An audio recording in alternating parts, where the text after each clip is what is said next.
Mês passado a gente começou a falar sobre encontrando cura para a alma ferida à sombra da cruz de Cristo. Eu vim falando sobre alguns temas, falando sobre culpa, falamos sobre ansiedade, e hoje eu quero falar com vocês sobre autoestima. Queria falar com vocês sobre autoestima, e para isso eu quero convidar você a abrir a sua Bíblia lá no livro de Números, capítulo 13. E o Senhor disse a Moisés: envie alguns homens em missão de reconhecimento à terra de Canaã, terra que dou aos israelitas. Envie um líder de cada tribo dos seus antepassados. Assim Moisés os enviou do deserto de Parã, conforme a ordem do Senhor. Todos eles eram chefes dos israelitas. Pula agora para o verso 17. Quando Moisés os enviou para observar em Canaã, disse: subam pelo Neguebe e prossigam até a região montanhosa. Vejam como é a terra e se o povo que vive lá é forte ou fraco, se são muitos ou poucos, se a terra em que habitam é boa ou ruim, se as cidades em que vivem são cidades sem muros ou fortificadas, se o solo é fértil ou pobre, se existe ali floresta ou não. Sejam corajosos, tragam alguns frutos da terra. Era a época do início da colheita das uvas. Eles subiram e observaram a terra desde o deserto de Zin até Reob, na direção de Lebo-Hamate. Subiram do Neguebe e chegaram a Hebron, onde viviam Aimã, Sesai e Talmai, descendentes de Enaque. Hebron havia sido construída 7 anos antes de Zoan, no Egito. Quando chegaram ao vale de Escol, calma lá, é E-S-C-O-L, Escol, não é Escol, viu gente? Quando chegaram ao vale de Escol, cortaram um ramo do qual pendia um único cacho de uvas. 2 deles carregaram o cacho pendurado numa vara. Colheram também romães e figos. Aquele lugar foi chamado de Vale de Escol por causa do cacho de uvas que os israelitas cortaram ali. Ao fim de 40 dias, eles voltaram da missão de reconhecimento daquela terra. Eles então retornaram a Moisés e a Arão e a toda a comunidade de Israel em Cádiz, no deserto de Parã, onde prestaram relatório a ele e a toda a comunidade de Israel, e lhes mostraram os frutos da terra. E deram o seguinte relatório a Moisés: entramos na terra a qual você nos enviou, onde há leite e mel com fartura. Aqui estão alguns frutos dela, mas entretanto, todavia, porém, o povo que lá vive é poderoso, e as cidades são fortificadas e muito grandes. Também vimos ali descendentes de Enaque. Os amalequitas vivem no Neguebe, os hititas, os jebuseus, os amorreus vivem na região montanhosa, os cananeus vivem perto do mar, junto ao Jordão. Então Calebe fez o povo calar-se perante Moisés e disse: subamos e tomemos posse da terra, é certo que venceremos. Mas os homens que tinham ido com ele disseram: não podemos atacar aquele povo, é mais forte do que nós. E espalharam entre os israelitas um relatório negativo acerca daquela terra. Disseram: a terra para a qual fomos em missão de reconhecimento devora os que nela vivem. Todos os que vimos são de grande estatura. Vimos também os gigantes, os descendentes de Enaque, diante de quem parecíamos gafanhotos a nós e a eles. Naquela noite, capítulo 14, verso 1, toda a comunidade começou a chorar em alta voz. Todos os israelitas queixaram-se contra Moisés e contra Arão, e toda a comunidade lhes disse: quem dera tivéssemos morrido no Egito ou neste deserto. Por que o Senhor está nos trazendo para esta terra? Só para nos deixar cair a espada? Nossas mulheres e nossos filhos serão tomados como despojo de guerra. Não seria melhor voltar para o Egito? E disseram uns aos outros: escolheremos um chefe e voltaremos para o Egito. Vamos orar, vamos pedir graça a Deus, misericórdia a Deus, para para a nossa vida nessa noite, pedir que Ele nos abençoe, pedir que Ele nos guie na sua palavra, na ministração da palavra de Deus aqui nessa noite. Pai, nós te agradecemos porque temos esse contato, esse acesso tão direto à Tua palavra, e a Tua palavra sempre é abençoadora para as nossas vidas. Eu oro por mim nessa noite, me sinto tão incapaz, tão pequeno, tão mesmo despreparado para compartilhar verdades tão profundas com os meus irmãos, e eu conto desesperadamente com a Tua graça nessa noite. Que o Senhor me use simplesmente, que eu possa ser apenas um instrumento Teu, que eu possa ser apenas aqui alguém usado pelo Senhor, mesmo pecador como sou, miserável que sou, que o Senhor me use nessa noite para falar ao coração dos meus irmãos. Quanto aos meus irmãos que estão sentados aqui diante de mim, eu peço que cada um seja como um solo fértil, pronto para receber essa semente da palavra tão profunda e tão abençoadora, Senhor, que pode produzir tantos frutos na nossa vida. Por favor, meu Deus, fala ao nosso coração nessa noite, que o Teu Espírito tenha essa liberdade para agir e para nos curar. Deus, que esse tema que é tão caro a todos nós, e tão relevante e importante para as nossas vidas, tenho certeza disso, que realmente essa mensagem dessa noite seja relevante, significativa, abençoadora para a minha vida e para a vida dos meus irmãos. No nome santo de Jesus, eu oro. Amém. Amém. Louvado seja o nome do Senhor nosso Deus. Queridos, quando a gente fala de autoestima, talvez esse seja um dos temas mais procurados. Quando a gente vai para a internet, quando a gente vai para a lista dos livros mais vendidos, os chamados livros de autoajuda, o que nós encontramos são muitas abordagens, muitas pessoas falando sobre autoestima. E por autoestima, desde já, a gente pode entender o valor que atribuímos a nós mesmos, o conceito que temos a nosso respeito, tem a ver com a nossa autoimagem, tem a ver com a forma como nós nos enxergamos, tem a ver com conceitos que nós vamos elaborando ao longo da vida sobre nós mesmos. Agora é interessante porque nós podemos dizer sem medo de errar, eu posso dizer sem medo de errar, que uma das grandes buscas do ser humano é a busca por significado. É a busca por aceitação, é a busca por reconhecimento. O grande problema, falando de significado, falando de valor, é que nós vivemos numa sociedade que tem invertido a cada dia os seus valores. Nós vivemos numa sociedade que acabou, por assim dizer, buscando coisas que na verdade não deveriam ser aquelas que deveriam ocupar numa lista de prioridades que deveriam ocupar a nossa busca, essa nossa intenção, essa nossa busca. E o que acontece é que quando nós vivemos numa sociedade que inverteu os seus valores, nós acabamos correndo atrás de coisas na tentativa de agregarmos algum valor na nossa vida.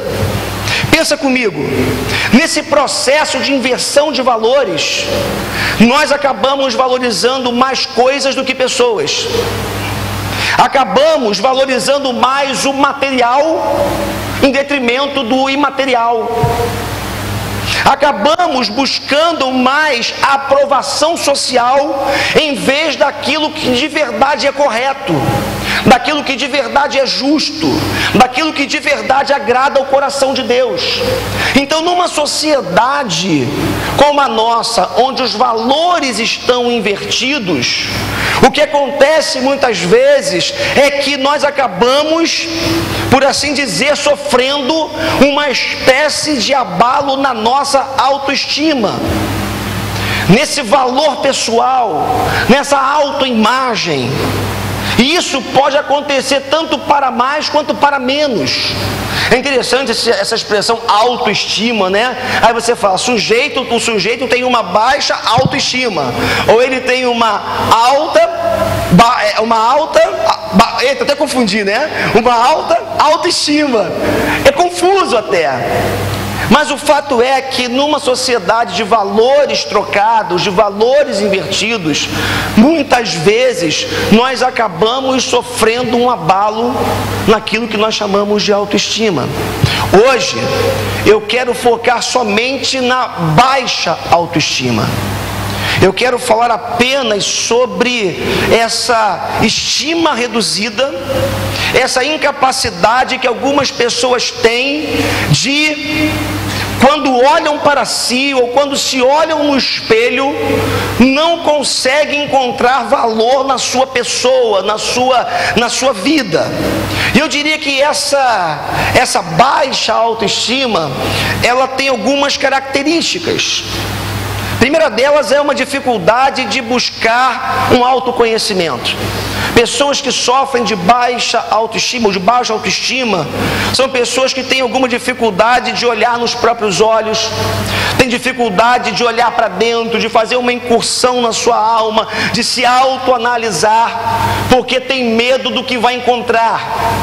Porque sabe de alguma forma ou entende de alguma forma que vive uma espécie de desvalor pessoal, e há um grande medo de, ao olhar para dentro, encontrar menos valor ainda, por assim dizer.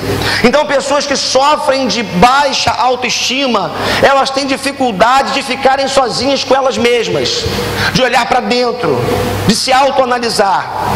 Mais ainda, são pessoas com dificuldade de relacionar-se com outras pessoas. Elas se fecham em si mesmas, veem nos outros, por assim dizer, de alguma forma, inimigos. Tornam-se rancorosas, amargas, deprimidas, tristes e acabam criando muros relacionais ao invés de pontes que levem na direção de outras pessoas. Pessoas com uma baixa autoestima acabam se isolando, porque lá no fundo se sentem inferiores aos outros. Mais ainda, são pessoas que vivem uma falta de iniciativa na execução de alguns projetos. Pessoas que lutam com essa baixa autoestima, como alguém já disse, contra esse demônio da baixa autoestima. São pessoas que são inseguras, que não têm autoconfiança. Pessoas com uma baixa autoestima não são empreendedoras, por uma razão muito simples: elas já partem do pressuposto que aquilo que elas vão fazer vai dar errado. Elas já partem do pressuposto que tem alguém melhor do que elas. Então, se o sujeito tem um projeto, tem um sonho, tem um desejo, ele não consegue tirar o seu projeto do papel, não consegue sair do lugar, porque na cabeça dele não adianta, porque vai ter alguém fazendo melhor do que ele. Vai ter alguém que vai ter mais sucesso do que ele. E o que acontece é que pessoas que têm a sua autoestima abalada para baixo, por assim dizer, acabam se tornando pessoas que vivem essa incapacidade de alguma forma empreenderem, saírem do lugar, conquistar. São pessoas também que fazem da exposição um grande inferno. Alguém já disse que o maior medo das pessoas é o medo da exposição. Um deles é o de falar em público.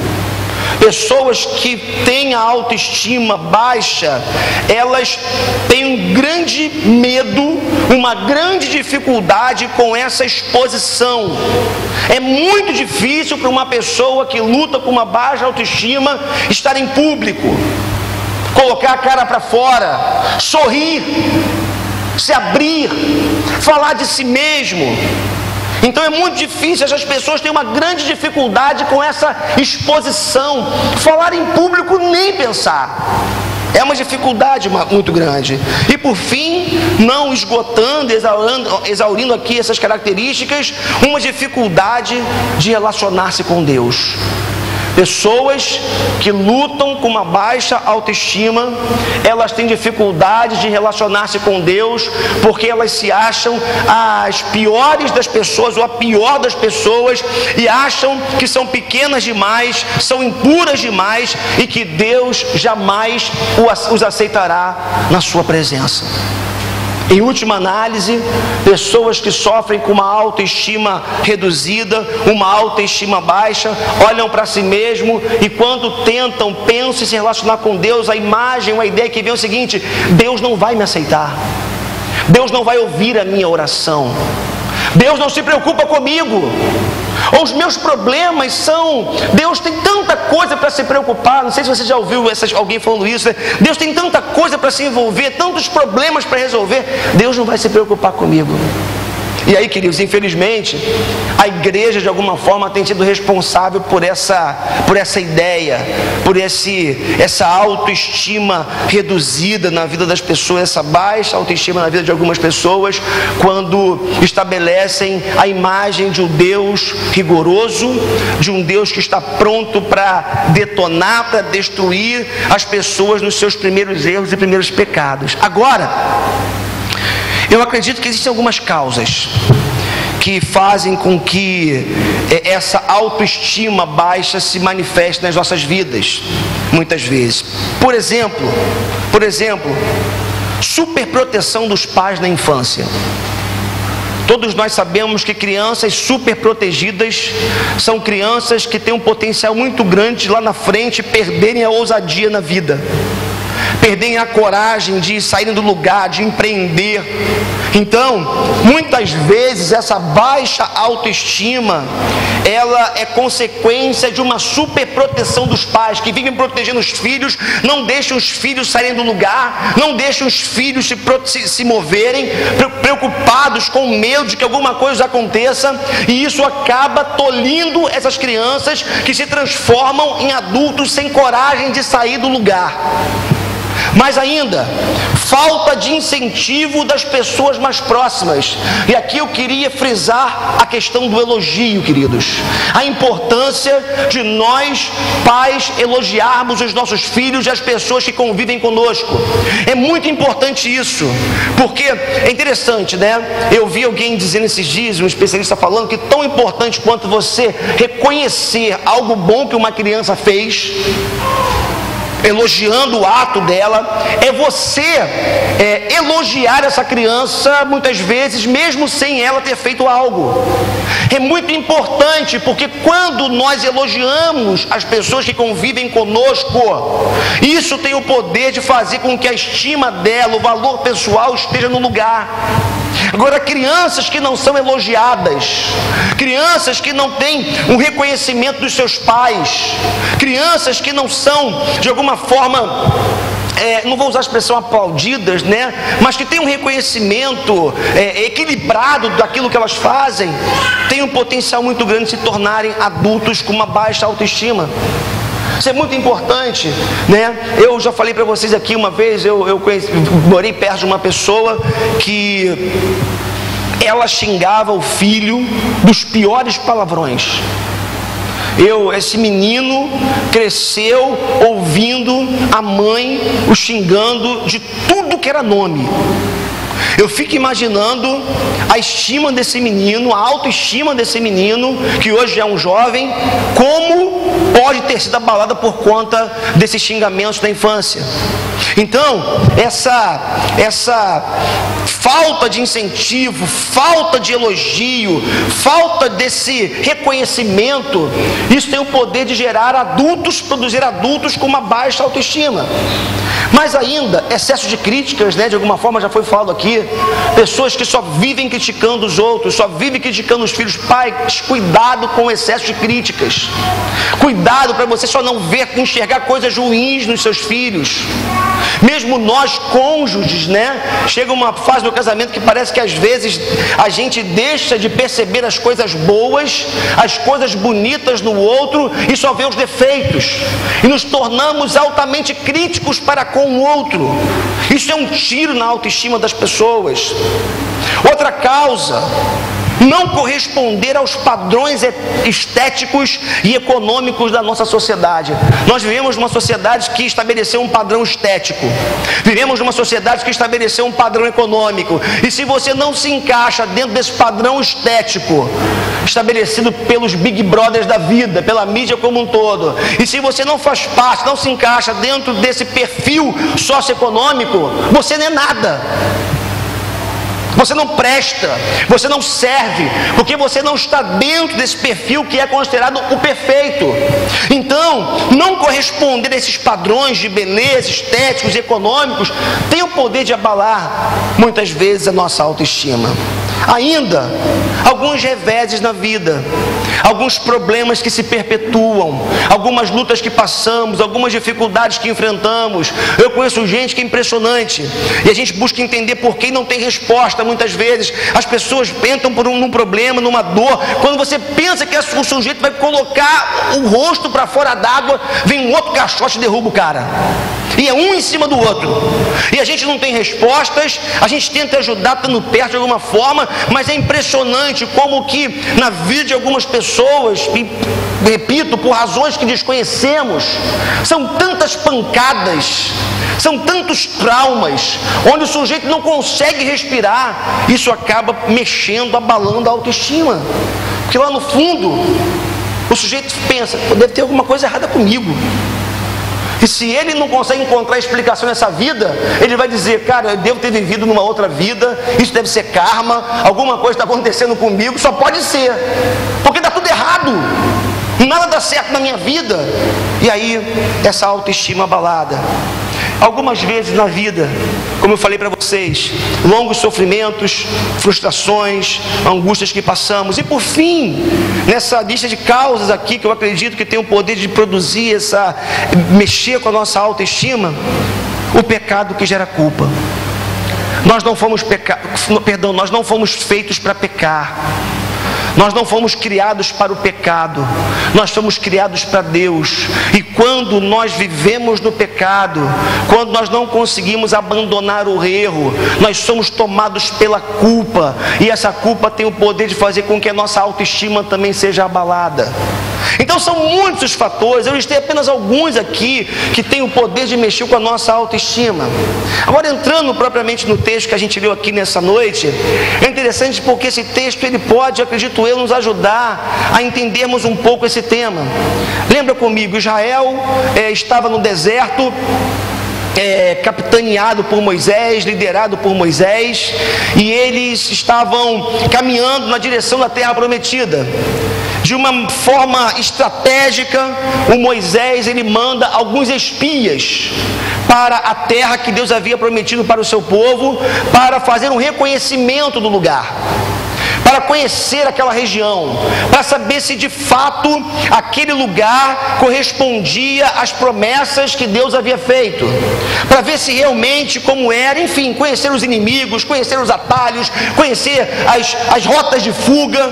Moisés sabiamente, estrategicamente manda algumas pessoas para reconhecer aquela terra.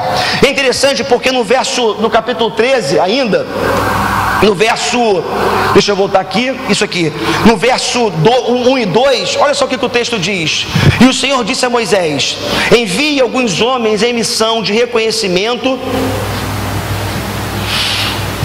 à terra de Canaã, terra que dou aos israelitas. Envie um líder de cada tribo dos seus antepassados. Então o que o Moisés está fazendo? Moisés ele chama alguns homens para poder fazer esse trabalho de reconhecimento daquela terra, para entrar naquela terra, entrar naquele lugar, para fazer esse reconhecimento, como eu estou lhes dizendo. E eu acredito que esse texto, nessa noite, ele pode trazer algumas luzes para nós sobre esse tema da autoestima. Acredito que esse texto ele é interessante, ele é importante e pode nos ajudar aqui a buscarmos a ter uma autoestima centrada em Jesus, uma autoestima que nasce da nossa verdadeira identidade como filhos de Deus. Se não vejamos essas verdades nessa noite, que primeira verdade que eu acredito que esse texto nos traz é que é muito fácil, nós temos uma capacidade muito grande de facilmente passarmos do estado de euforia para o complexo de vira-lata. Interessante isso, né? Porque muitos de nós carregamos uma espécie de complexo de vira-lata. A gente acha que a gente não presta para nada, a gente acha que porque a gente não tem um pedigree, a gente não tem valor, que todo mundo é melhor do que a gente. Mas é interessante porque às vezes esse complexo de vira-lata, ele ele surge na vida da gente em alguns momentos e de uma maneira muito rápida. Olha que coisa interessante, o texto que nós já lemos aqui. Olha só o que o texto vai nos dizer no verso 2: envie, Deus fala para Moisés, um líder de cada tribo dos seus antepassados. E no verso 3 vai dizer: todos eles eram chefes dos israelitas. Irmãos, preste atenção, eu estou falando de uma população de aproximadamente 3, 4 milhões de pessoas. Essas pessoas aqui que foram escolhidas por Moisés, 12 homens que foram escolhidos por Moisés, esses homens eram líderes de tribos, eram pessoas que foram escolhidas a dedos para ocuparem cargos de liderança, eram pessoas capacitadas, eram pessoas nobres, era gente capaz, era gente que tinha condição de ser líder de uma grande tribo. E o texto nos informa que esses espias voltam de lá, desculpe a expressão, como cachorros com o rabinho entre as pernas, com medo do que haviam visto.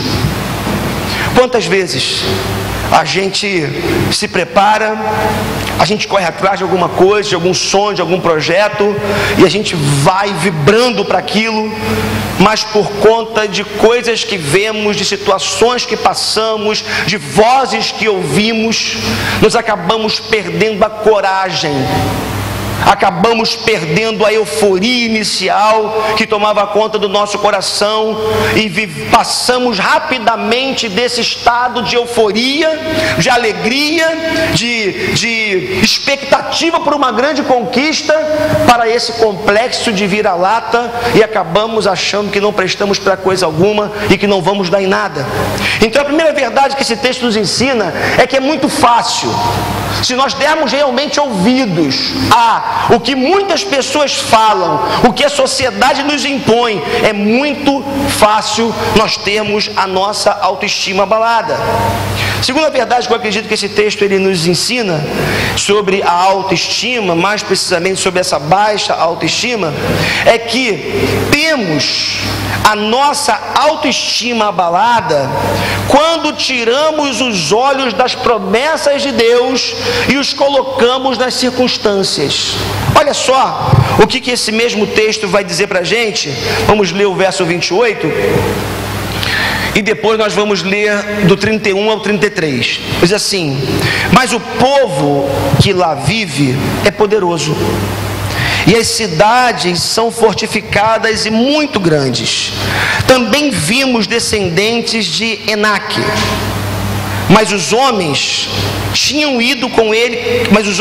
ido com ele disseram: não podemos atacar aquele povo, é mais forte do que nós.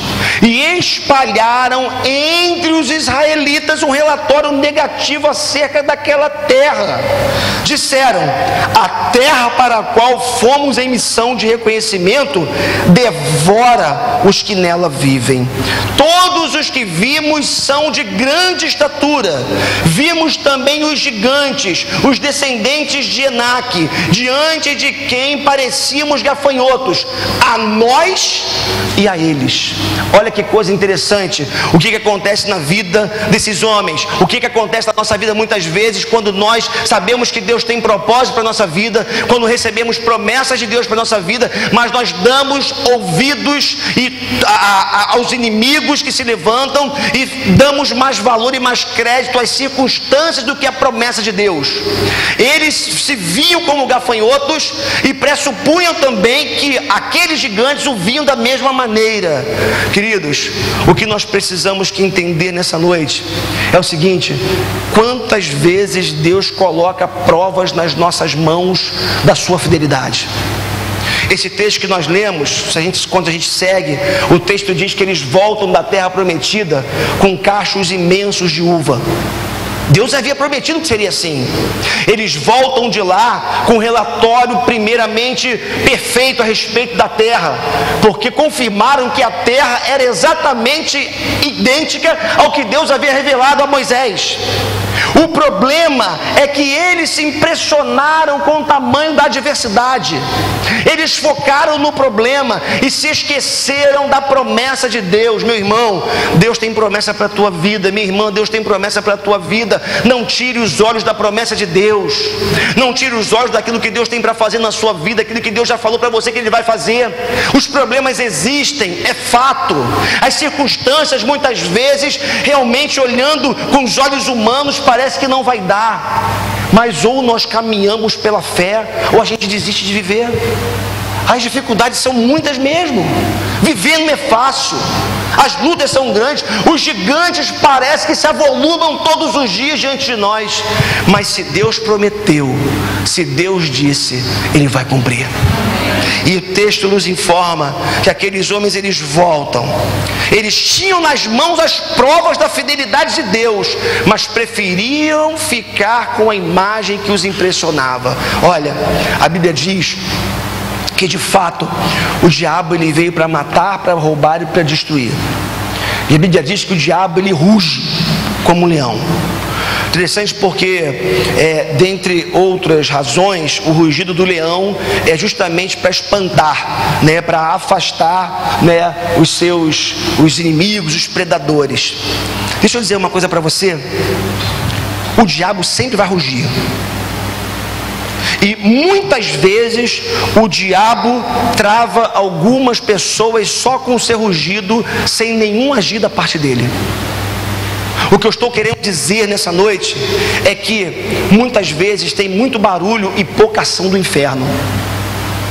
O diabo trabalha com medo. O inimigo trabalha tentando te atemorizar. E ele coloca às vezes diante de você uma situação que você acha que é intransponível, é impossível. Mas entenda uma coisa nessa noite, como eu já lhes falei, apenas reforçando: se Deus te mostrou, se Deus falou com você, se você tem convicção de que Deus tem um propósito para a tua vida em determinada área, vá em frente.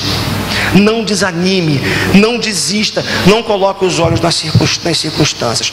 Uma outra verdade que eu encontro nesse texto a respeito da autoestima baixa é que nós temos a nossa autoestima abalada quando nós nos sabotamos, quando nós vamos tentando nos convencer de que nós não conseguiremos. Isso é interessante porque eu falei para vocês há pouco que o diabo, ele ruge.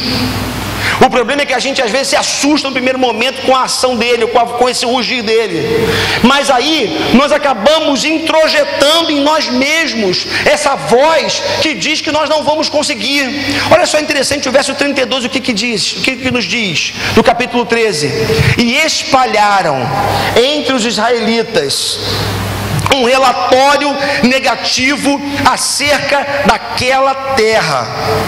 Disseram: a terra para a qual fomos em missão de reconhecimento devora os que nela vivem. Todos os que vimos são de grande estatura. Sabe o que esses caras estavam fazendo? Na verdade, antes deles espalharem um relatório negativo para toda a comunidade, eles haviam introjetado aquele relatório dentro deles mesmos. Quantas vezes o reforço que nós fazemos é negativo com relação a projetos e sonhos que nós temos?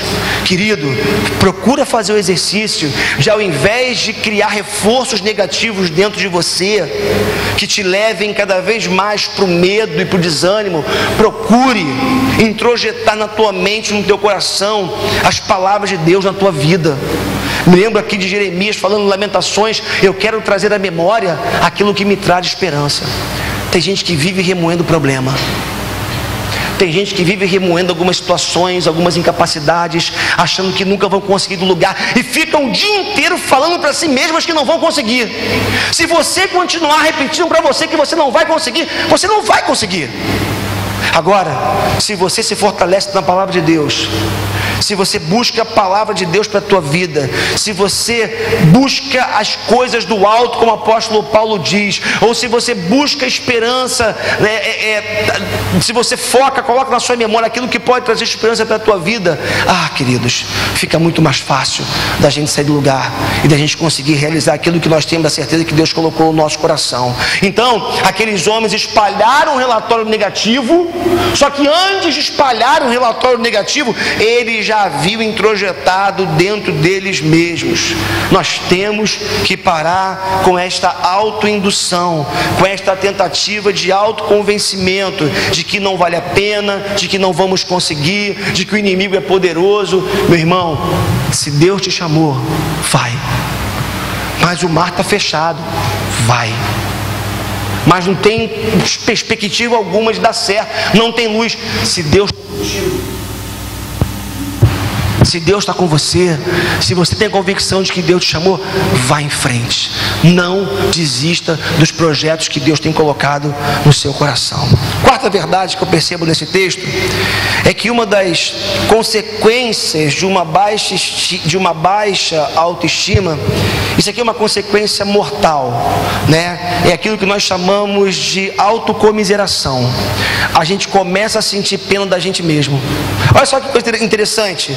Números 14 agora, versos de 1 a 3. O texto vai dizer assim: naquela noite, toda a comunidade começou a chorar em alta voz.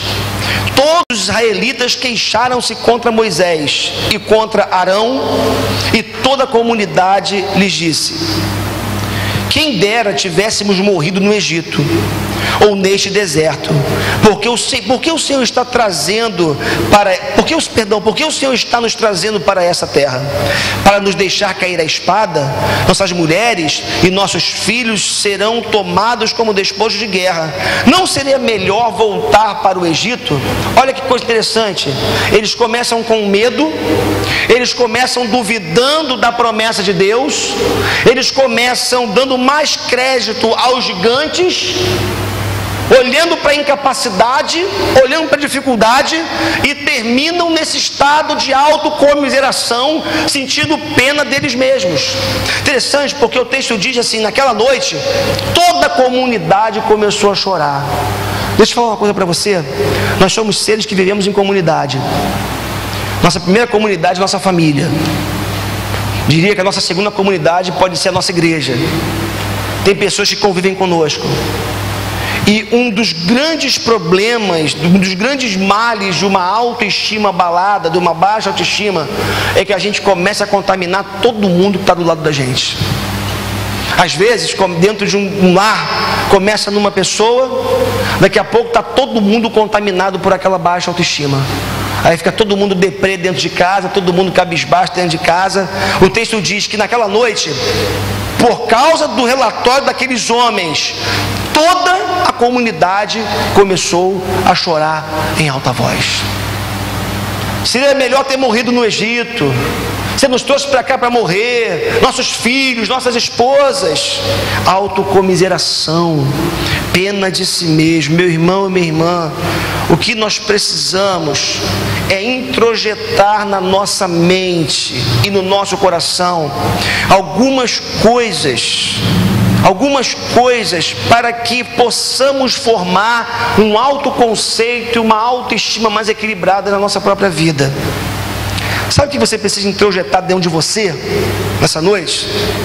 Em primeiro lugar, é que quem determina o seu valor é Deus, e não a sociedade em que você está inserido, a nossa sociedade.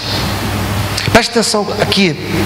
Quando aqueles príncipes, eram príncipes, aqueles líderes, eles olharam para os outros e os viram como gigantes, e eles se viram a eles próprios como gafanhotos, eles deram o primeiro passo para a derrota. Então o que eu e você temos que entender é que não são os gigantes lá de fora que determinam o nosso tamanho.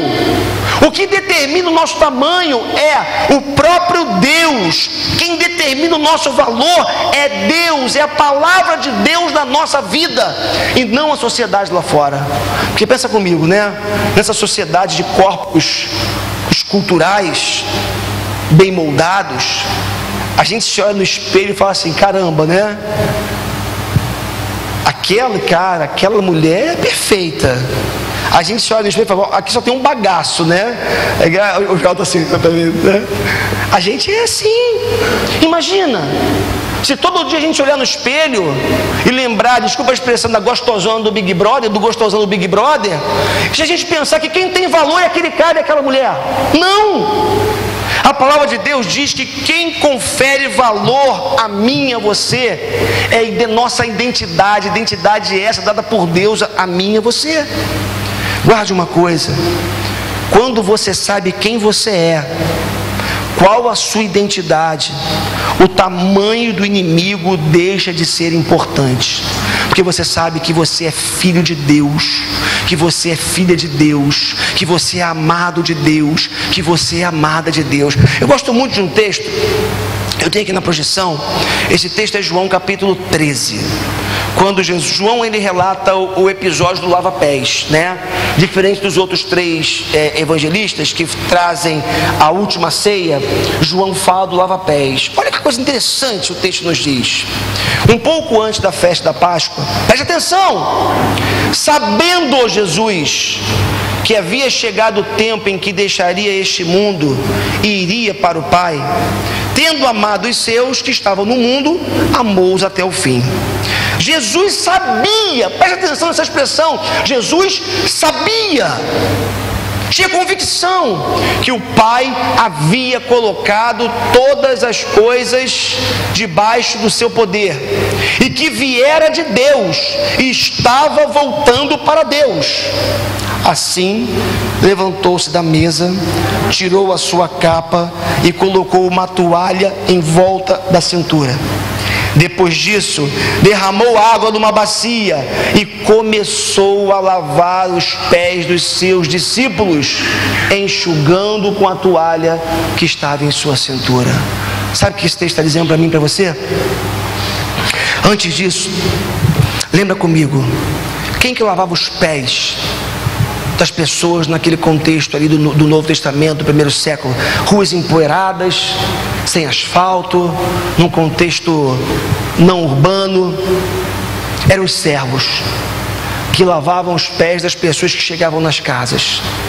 O texto diz que Jesus, sabendo quem ele era, sabendo que o Pai havia colocado todas as coisas debaixo dos seus pés, sabendo que o que estava para acontecer, que ele voltaria para o Pai, ou seja, Jesus tinha convicção da sua identidade.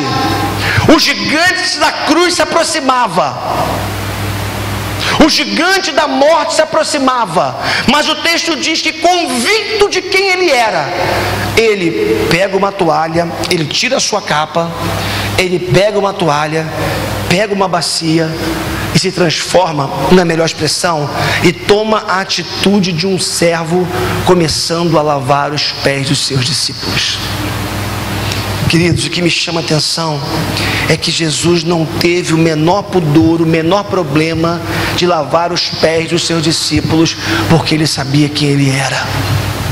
O que eu queria que você entendesse nessa noite é que o que determina, eu já falei isso, queria que ficasse gravado na sua mente, no seu coração, isso pudesse começar a mudar a sua vida. O que determina o teu valor é a voz de Deus sobre a tua vida, é a palavra de Deus sobre a tua vida. O que Deus fala sobre você é mais importante do que o mundo pensa a seu respeito. É isso que nos dá força para irmos contra a cultura vigente. É isso que nos dá força para nós colocarmos o peito na frente e combatermos o mal que se levanta. É isso que nos dá força para irmos contra esse sistema corrupto, caído e anticristão e antideus, porque nós sabemos quem nós somos. Então, eu não sei se você é criticado, se você é zombado no seu local de trabalho, porque as pessoas sabem que você é um cristão, porque as pessoas sabem que você teme a Deus, porque você é correto no que você faz. Não importa o que as pessoas pensam a seu respeito, o que importa é o que você é diante de Deus. Segunda coisa que tem que estar muito firme dentro de você é que quando nós buscamos os valores do céu, os valores do alto, nós estabelecemos um outro parâmetro para a nossa vida, não mais pautado no ter, mas sim no ser. Então, quando a gente rompe com esses valores do mundo, porque nós não podemos fechar os olhos para isso, né? Esse mundo tem valores estabelecidos. O mundo da sociedade caminha numa direção, mas quando nós entendemos que fomos chamados por Deus para vivermos na contracultura, ou seja, na contramão dessa sociedade, o que acontece é que, e começamos a buscar os valores do alto, nós começamos a dar muito mais valor ao ser do que ao ter. E aí, lembra que eu falava de uma sociedade de valores invertidos, que trocou, que inverteu os seus valores? O que acontece é que quando a gente busca as coisas do alto, vai havendo uma transformação gradual no nosso coração, e nós deixamos de valorizar algumas coisas que nós tanto valorizávamos antes, e passamos a valorizar outras, que tem a ver com o reino de Deus e com a vontade de Deus. Pelos padrões humanos, o nosso bem-estar e capacidade de nos sentirmos bem conosco mesmos estão relacionados a valores como beleza, inteligência, dinheiro, capacidade, força e outras coisas do gênero. Mas quando nós rompemos com isso e buscamos as coisas do alto, Deus vai tratando o nosso coração, e coisas que nós tanto valorizávamos antes deixam de ter valor para a nossa vida, e nós começamos a entender que uma vida piedosa vale mais do que dinheiro, que ser generoso vale mais do que ganhar muito dinheiro. Nós começamos a entender que pessoas são mais importantes do que coisas. Nós começamos a entender que o reino dos céus é mais importante do que o reino dos homens. Na contramão disso, os valores do céu são muito mais ricos e muito mais cheios de significado do que os valores dessa curta vida, que tendem a captar ou capturar a nossa atenção, mas são extremamente passageiros. Eu estava vendo esses dias uma reportagem, um discurso, melhor dizendo, do Silvio Santos, no aniversário do SBT. Ele é muito engraçado, estava de short, camisa florida, né, no aniversário da empresa. Eu achei muito legal, porque ele falou assim: eu tenho algumas empresas e em alguns lugares eu sou realmente o dono, sou o chefe, sou o acionista, mas aqui para mim isso aqui é uma família. Eu tenho vocês não como funcionários, mas como minha família. E assim, ele deu uma aula de humildade tão grande, uma coisa fantástica. Vale a pena você procurar lá depois no YouTube, lá, né, aniversário do SBT, de Silvio Santos. Ele começa falando da Globo, né, dizendo que a Globo é imbatível, né, um sistema que não tem como você vencer. Ele dizendo que no ano que ele tentou competir com a Globo, né, não teve jeito. Por exemplo, futebol. Chega lá, ele dizia que tem uma cláusula, né, com a CBF lá. Eles fazem uma proposta para os direitos de transmissão. Pequeno parênteses aqui. E ele teve um ano que ele fez a melhor proposta, mas tem uma cláusula junto à CBF que, mesmo tendo uma melhor proposta, a Globo pode vir por fora e cobrir aquela proposta, e ela ter o direito da transmissão dos jogos. Enfim, é o poder da Globo que a gente sabe, né? E todo mundo riu, o jeito dele engraçado de falar ali. Mas o que me chamou a atenção foi a humildade do Silvio Santos. O que me chamou a atenção foi a forma carinhosa com a qual ele tratava os seus funcionários, que ele mesmo chamava de colegas, de amigos e não funcionários. Então, o que eu queria que a gente pudesse estar entendendo aqui nessa noite é que os valores, queridos, que não são palpáveis, que não são visíveis muitas vezes, eles são muito mais importantes. As coisas que não são palpáveis, e visíveis, elas são muito mais importantes do que aquelas que são palpáveis e visíveis. Pensa comigo o valor de uma amizade verdadeira. Você tem um amigo verdadeiro? Você tem alguém que você confia? Você tem alguém com quem você abre o coração? Que você sabe que você vai confessar um pecado e vai ficar ali? Você tem alguém que naquele dia que você está deprê, você vai lá e fala: cara, vamos tomar um café? E a pessoa naquela hora fala: vamos lá, meu amigo, vamos tomar um café? Você tem alguém assim? Você tem alguém que você pode contar, que você sabe que com esse cara eu conto com ele para o que der e vier. Se eu entrar em roubada, ele vai estar comigo. Não na roubada, né? Mas me ajudar ali a pelo menos sair dela, né? Pelo menos sair dela. Você tem alguém assim? O que você tem valorizado na sua vida? O poder de uma amizade, o valor de um sentimento verdadeiro. A gente diz muito que a gente ama, só que o nosso amor muitas vezes ele é verbalizado, mas da boca para fora. Eu acho que na igreja a gente até exercita, né? Vira para o seu irmão e diga que você o ama, aquele constrangimento, né? Eu te amo, travado, meu irmão. Isso não é nada, a gente está aqui, né? E a gente está ali se exercitando pela fé. É um amor pela fé, né? Pela fé a gente diz que ama, mas na hora do vamos ver, teu irmão, 3 da manhã, aquela velha história, ó, cara, qualquer coisa me liga, hein? Pode me ligar. De madrugada ele vai e desliga o telefone. O cara não liga para ele, né? Ou então, pô, cara, olha, eu tô aqui dormindo, cara, pô, dá pra gente falar amanhã? Não, é hoje. Gente, quando a gente entende a nossa verdadeira identidade, nós sabemos quem nós somos. Quando a gente começa a buscar as coisas do alto, que valem a pena ser buscadas, começa a acontecer uma transformação interior, algo começa a mudar dentro da gente, e nós começamos a valorizar muito mais gente, pessoas, do que coisas. Muito mais o reino dos céus do que o reino dos homens, como eu já lhes disse. Para a gente avançar, você e eu somos peregrinos nessa terra. Entenda isso. E porque somos peregrinos, é inevitável que algum nível de angústia aconteça na nossa vida. Olha só o que Pedro fala, que coisa legal que Pedro fala na sua epístola, primeira epístola, capítulo 1, versos 1 e 2. Pedro, apóstolo de Jesus Cristo, aos eleitos de Deus, peregrinos dispersos no Ponto, na Galácia, na Capadócia, na província da Ásia e na Bitínia, escolhidos de acordo com o pré-conhecimento de Deus Pai, pela obra santificadora do Espírito, para a obediência a Cristo, a Jesus Cristo, e a aspersão do seu sangue, graça e paz lhe sejam multiplicadas. Eu gosto aqui de quando Pedro fala que, falando para os seus leitores, e que serve para mim e para você hoje, que os seus leitores eram peregrinos. Peregrinos por quê? Porque embora cidadãos de uma localidade, como somos cidadãos hoje da República Federativa do Brasil, na verdade, a verdadeira pátria deles era celestial. E porque eles estavam num lugar que não era a verdadeira pátria deles, algum nível de angústia seria inevitável. Imagina só, a gente está vivendo algumas guerras nesse momento, né? Essa semana, essa tragédia horrível,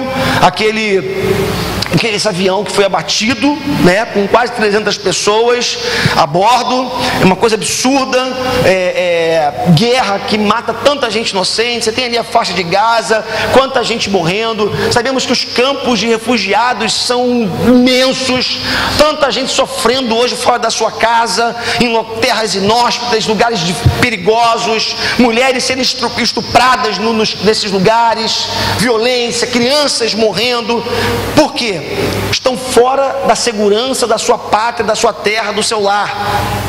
Irmãos, quando nós vivemos fora da nossa pátria, da nossa terra, do nosso verdadeiro lar, algum nível de turbulência nós vivemos. O que eu quero dizer? Nós somos povo brasileiro, é bem verdade, mas em última análise a nossa pátria não é essa. E porque a nossa pátria não é essa, nós estamos aqui como peregrinos. E como peregrinos que somos, acabamos vivendo sim algum nível de desconforto, de sofrimento, de dor. Mas o que você precisa entender enquanto peregrino ensino aqui nessa terra é que, embora peregrino, você é amado de Deus. Embora peregrino, a pátria celestial te aguarda. A sua verdadeira pátria te espera. E enquanto você não chega lá, você tem a certeza, a garantia da mão abençoadora de Deus sobre a tua vida. E aí, os gigantes vão se levantar, é bem verdade, mas não vão te destruir. Isso é promessa de Deus para mim e para você. Deixa eu avançar, quase terminando essa mensagem aqui dessa noite. Uma outra coisa que tem que estar muito introjetada dentro de você é que essa autoestima equilibrada não tem a ver com aquilo que nós chamamos de amor próprio. Eu discordo dessa expressão. Eu não acredito que, à luz da Bíblia, nós possamos falar de amor próprio. Interessante, porque olha só o que o texto de Marcos capítulo 12, versos 29 a 31 vai dizer.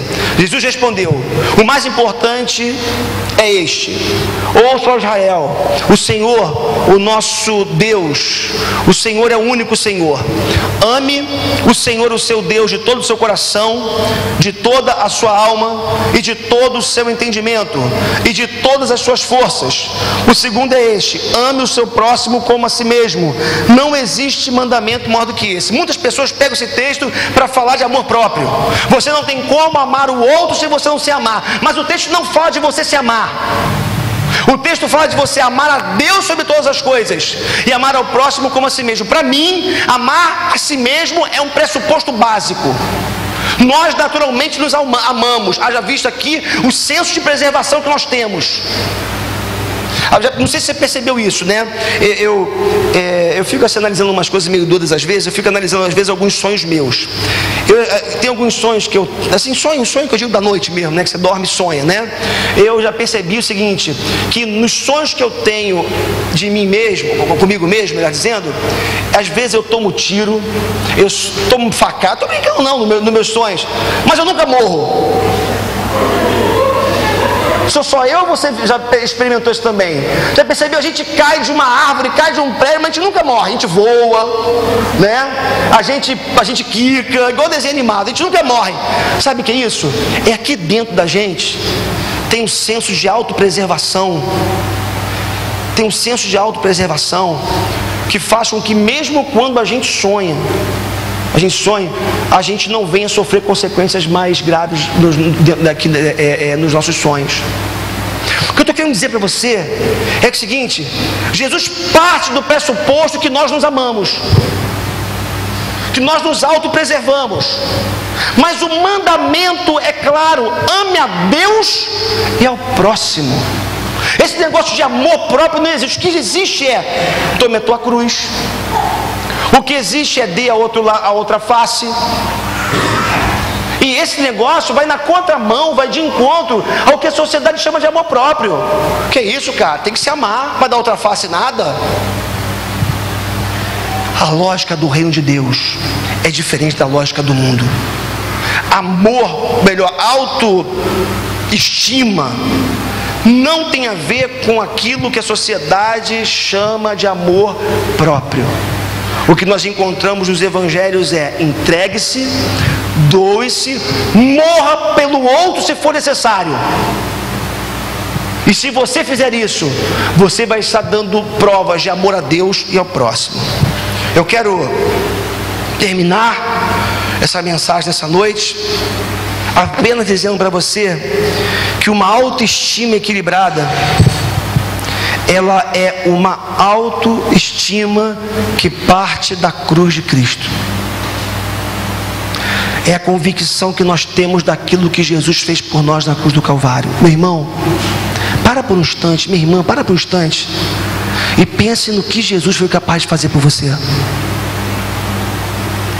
Tem uma música do Del, que cantou aqui, né? Pastor Del, que cantou aqui no aniversário da igreja, né? Por mim. Lá em casa as meninas gostaram tanto que ficam cantando, foram para a internet e acharam, né?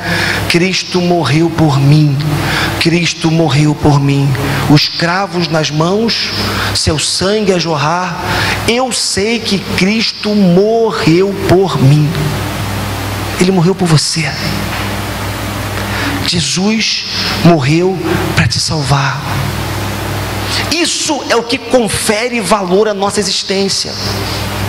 A autoestima cristã inclui estarmos dispostos a aceitarmos que não somos tão bons assim, não somos tão bonitos assim, pelo contrário, muitas vezes, né? Não somos os mais espertos, não somos os mais capazes, não somos os melhores, nós não somos os que vencem mais, mas nós somos pecadores amados e aceitos pela graça de Deus. Em última análise, a gente é um vermezinho de nada, mas é um vermezinho amado pelo Pai. É um vermezinho que Deus cuida. É um vermezinho que tem muito mais valor para Deus do que alguém que está lá fora na mídia, vendendo o seu corpo, explorando a sua sensualidade e levando pessoas a caírem no pecado. Grave umas coisas nessa noite para a gente fechar de fato. Não gosto de ficar dizendo que vou terminar e não termino. Para terminar de fato. Somos seres, pessoas que carregam a essência de Deus. Nós fomos escolhidos por Ele. Nós somos mais do que vencedores, o apóstolo Paulo fala. E nós somos templo do Espírito Santo. Você tem valor ou não tem? Você tem valor ou não tem? Você pode não ter valor, quem sabe, para as pessoas que convivem com você, que já foram contaminadas por essa inversão absurda de valores que existe lá fora. Mas para Deus, você tem valor. Tem uma canção, conseguimos cantar, Moisés?